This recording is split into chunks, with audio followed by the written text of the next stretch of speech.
Hi guys, welcome back to my channel Sania kitchen. আবার ফিরে এলাম নতুন একটা রেসিপি নিয়ে। রেসিপিটা হলো হায়দ্রাবাদি তেহারি। তো চলো তাহারি বানাতে কি কি লাগছে দেখে নেওয়া যাক।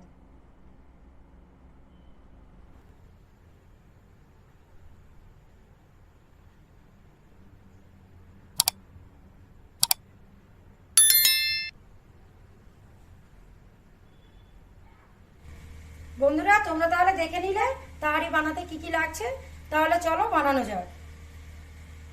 তাহলে দেখতে পাচ্ছ ওভেনের মধ্যে আমি ননস্টিকের একটা বগনা নিয়ে নিয়েছি। এটা গরম করতে দিয়েছি। গরম হয়ে গেলে এর মধ্যে তেল দিয়ে দেব। দেখতে পাচ্ছ গরম হয়ে গেছে। এবার এর মধ্যে দিয়ে দেবো আমি তেল।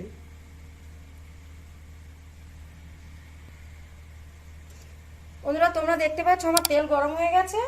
তেলের মধ্যে আমি দিয়ে দেবো, দেখো এই মশলাগুলো দিয়ে দেবো, খাড়া মশলাগুলো।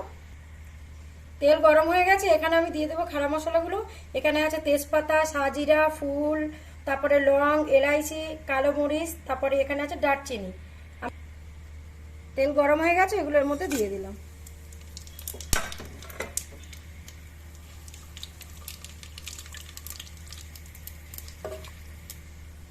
আমার তেল গরম হয়ে গেছে, এর মধ্যে এবারে দিয়ে দেবো পেঁয়াজগুলো কুচি।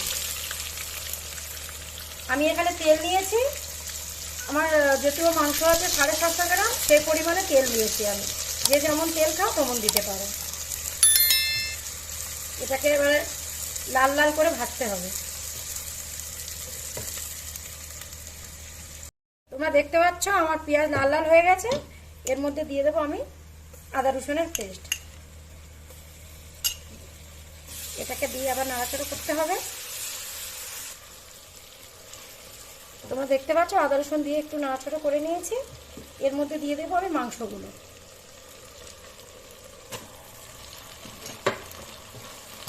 মাংসগুলো দিয়ে নাড়তে হবে ভালো করে।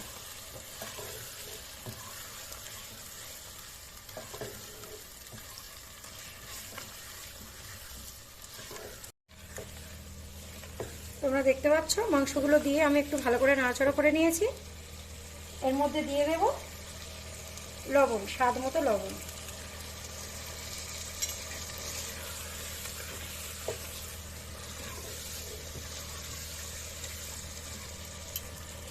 এরপরে দিয়ে দেব 1 চামচ হলুদ, 1 চামচ লঙ্কার গুঁড়ো, হাফ চামচ কাশ্মীরি লঙ্কার গুঁড়ো, হাফ চামচ ধনের গুঁড়ো, হাফ চামচ জিরার গুঁড়ো।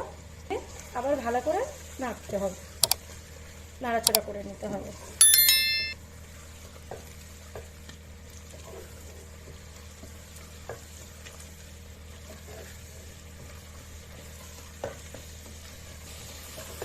সব কিছু মশলা দেওয়ার পরে কষিয়ে নিয়েছি। কষিয়ে নেওয়ার পরে এখানে দিয়ে দেবো ফেটিয়ে রাখা টক দই। এখানে 100 গ্রামের মতো টক দই নিয়েছি, যেহেতু আমার মাংস 800 গ্রাম।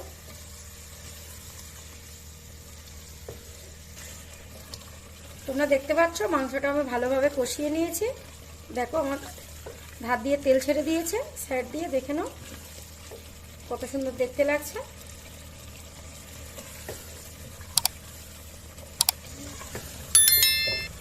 দেখতে পাচ্ছ খানিকটা নাড়াচাড়া করে নিয়েছি। এবার এর মধ্যে আমি দিয়ে দেবো পানি। মাংসটা সিদ্ধ করার জন্য এর মধ্যে আমি পানি দিয়ে দিলাম।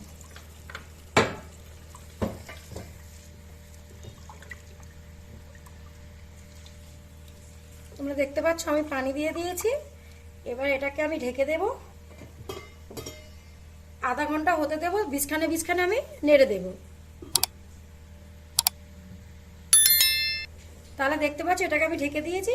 আবার ফিরে আসি আধা ঘন্টা পরে। বন্ধুরা, তোমরা দেখতে পাচ্ছ আধা ঘন্টা হয়ে গেছে। আধা ঘন্টার মধ্যে ফিরে এসেছি। দেখো এটাকে এবার দেখবো কি পজিশনে আছে।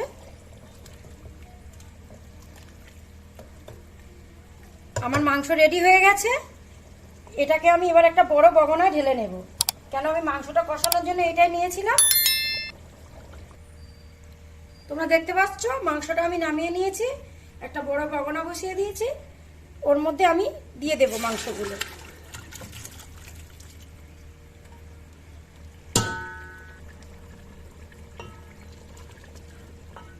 দেখো মাংসগুলো এর মধ্যে দিয়ে দিলাম।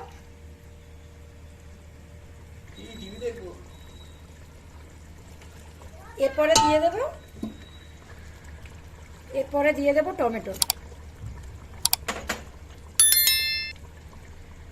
তারপরে দিয়ে দেবো পুদিনা কুচি, এরপরে ধনেপাতা,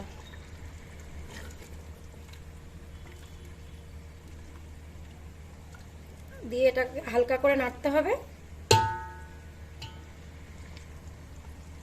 দেখতে পাচ্ছ টমেটোগুলো দিয়ে দেওয়ার পরে এর মধ্যে দিয়ে দেবো চাল। চালগুলো আমি 1 ঘন্টা আগে ভিজিয়ে রেখেছিলাম।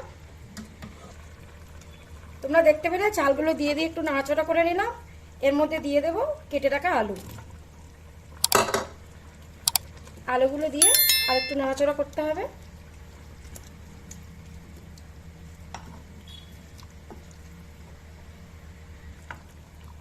দেখতে পাচ্ছ আলুগুলো দিয়ে নাড়াচাড়া করার পরে ওর মধ্যে দিয়ে দেবো কাঁচা লঙ্কা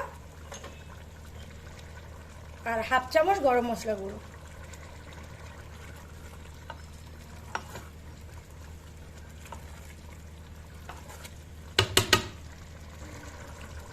দেখতে পাচ্ছ আলুগুলো দিয়ে দিয়েছি। এবার হালকা নেড়ে এর মধ্যে দিয়ে দেবো পানি।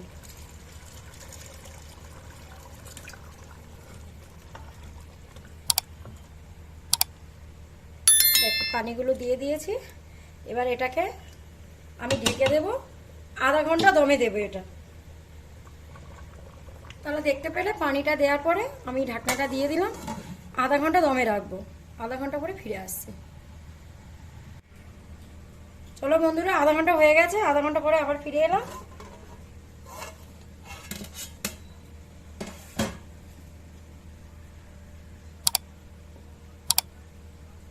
দেখো আমার তাহারি পুরো রেডি হয়ে গেছে একদম।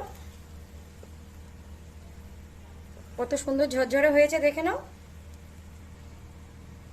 সবকিছু ভালোভাবে হয়ে গেছে দেখে নাও, একদম রেডি। চলো এটাকে এবার সার্ভ করা যাক।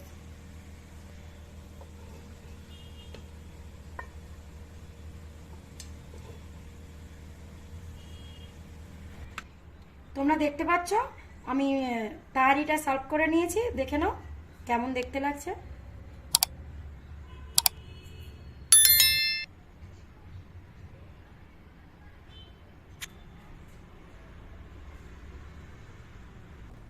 তাহলে তোমরা দেখে নিলে আমার তাহারি একদম কমপ্লিট।